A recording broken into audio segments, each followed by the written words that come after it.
Hey, so how long do you take in your photography sessions? An hour, 2, 3, maybe forever? Do you want to shorten them? Look, I went through the same issue and I do still sometimes if I get off track. In this week's vlog, we're going to talk about how to minimize your sessions and how to make them flow really well so you can be in and out as soon as possible. Let's get started. So if you're like me, you know how sometimes a session can take forever and it feels like it's never ending, especially if you're working with newborns. So you get those difficult ones where you're constantly trying to settle and pose them and it just never ends. So no matter what type of photography you're doing, whether it's newborn babies or whatever, I've got in this week's vlog some tips for you to actually make the process much easier for you so it's less stressful and so your client can be in and out. Okay, so here are some 4 tips I have for you. Tip number 1, you have to understand what your clients most importantly dislike so you stop wasting your time preparing those poses, those setups and things like that. So this can also relate to portrait and adult photography and things like that. So if you're shooting older people, that can relate as well. Now, the thing is you want to ask them beforehand, and I've talked about this in previous vlogs. So because most of the time I've heard photographers say that I spent so many hours in the studio, but my client didn't like that color, my client didn't like that look, my client didn't like that pose, she didn't like that dress, whatever it is. It's really firstly important to understand what they dislike. So why I say dislike is because you want to totally avoid that. You want to be able to people don't know what they like really, so that's why you want to focus on what they dislike and avoid that completely. Okay, tip number 2 is you need to be prepared. Preparation is key here.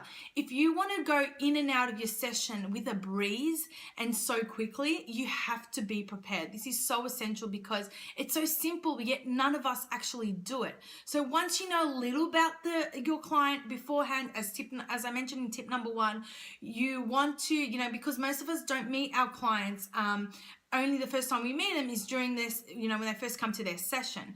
So that way you can easily prepare and list out in order of what you're going to shoot, and then you want to put them in a list of how the session will flow. So what you're going to shoot first, right into the end.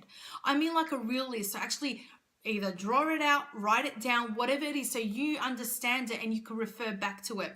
It's really easy and it's really handy to have it on hand with you no matter what type of photography you do. Now, tip number 3 is less is best. Now, this doesn't mean you have to give your client a lesser option to choose from.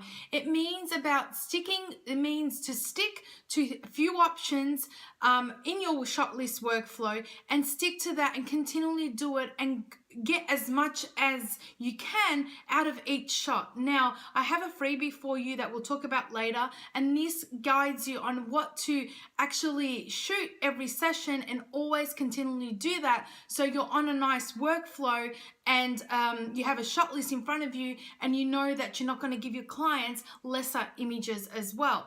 Now, number 4 is to draw it out. So if you're a visual person like me, you want to actually sketch it out, or you either want to write it out exactly what that shot is so you stay on track as well. Now, I do this all the time until I'm really confident in it. So when I first started, because I was running my sessions and never ever finishing them, or sometimes I felt like I was running out of time, I actually drew them out. So I set boxes up for every pose, and then I drew up the type of shot that I was going to take on that particular pose as a newborn photographer. So this helps me feel confident during a session and that I know I'm going to be on track. It's okay to not do a particular pose or a shot or whatever it is, but at least that works as a guide throughout every single session.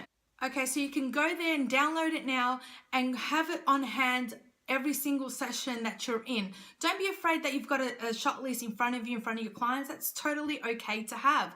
If you like it more on your phone, maybe you can draw it out, write it out, depending what you prefer, and take a screenshot of it, and then have your phone handy, or your iPad or tablet, whatever it is, handy by your side if you don't want that sheet of paper. But this is really great to have by your side as you develop your skills, and as you get more confident every session, and you tend to go quicker and quicker the more you do it often. So go download it now. Really hope you enjoyed this week's vlog on how to make your sessions quicker using a shot list. I hope you enjoyed the freebie. Remember, leave me a comment below and let me know how long your sessions take. Are you pretty quick at it, or do you still struggle to make them quick, easy, especially if you're a newborn photographer? I'd love to know in the comments below. So guys, I'll catch you again next week for another vlog. Until then, take care. Thank you so much for watching this week's vlog. Remember, the VIP list is now open for you to register to be notified when the Members Club doors open next. Now, if you don't know what the Members Club is about, it's an online membership platform just for photographers where we teach everything business, because we know these days online you can find to learn everything you want, camera skills, posing and things like that, but there is nothing around these days where you can learn everything you need to implement into your photography business to lift it off the ground. So that's what the Members Club is all about. So if you want to know more and you want to be notified when the doors open next, I suggest you sign up below and get registered to become a VIP, so you're the first to know when the doors open. All right, guys, thank you so much. And remember, don't forget to register before you leave. Thank you, and I'll see you next week.